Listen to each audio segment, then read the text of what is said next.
Every time you swipe your card, book a flight, get paid, COBOL is involved.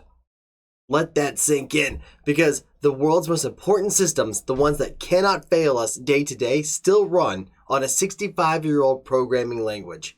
Most people think that COBOL is dead language, but here's the truth. 95% of ATM transactions touch COBOL somewhere in their pipeline. 80% of in-person banking relies on COBOL systems. 220 plus billion lines of code for COBOL are still in production. The IRS, Social Security, Medicare, the state unemployment systems, all are powered by COBOL. I don't know if you guys remember, during COVID, the government actually came out and gave praise to COBOL for handling such a huge influx. Didn't fail. The systems did not fail. COBOL held strong. That is what it is good at. This isn't nostalgia. This is infrastructure.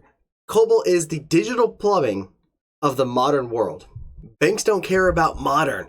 They care about stability, predictability, zero downtime, and transactions that must be correct every single time. Imagine if you went to an ATM, pulled out the wrong amount of cash, and it was too low or it was too high. They're coming for you, otherwise you're going for them, right?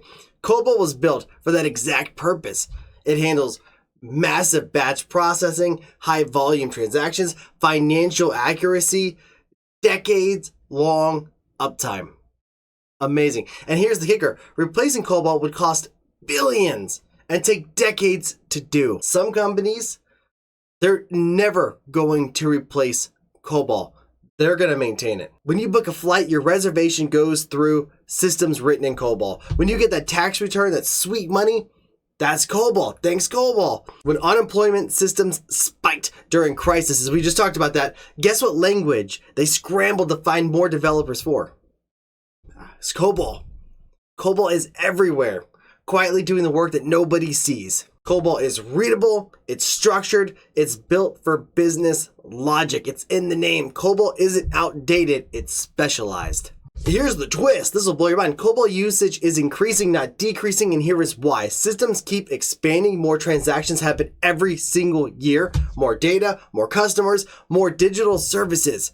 And the number of COBOL developers shrinking.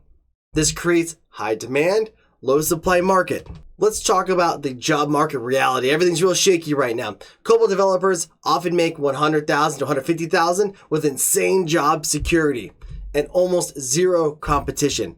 All those who know the skills are leaving, and there's not that many people coming in to replace their spots because companies aren't looking for rock star devs here. They're looking for someone who can keep the world running on systems that have been built and not throw a wrench in it and break it down. COBOL isn't going anywhere. Banks aren't rewriting their systems anytime soon, if ever.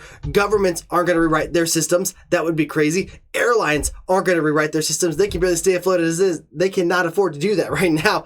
They're doubling down, modernizing around COBOL, not replacing it. COBOL is the backbone of the global infrastructure, and the world still needs people who understand the language. If you want more videos about languages that actually run the world, not the ones that are trending on Twitter or the brand new ones that just popped up, hit subscribe because we're just getting started here on Byte Brewmaster.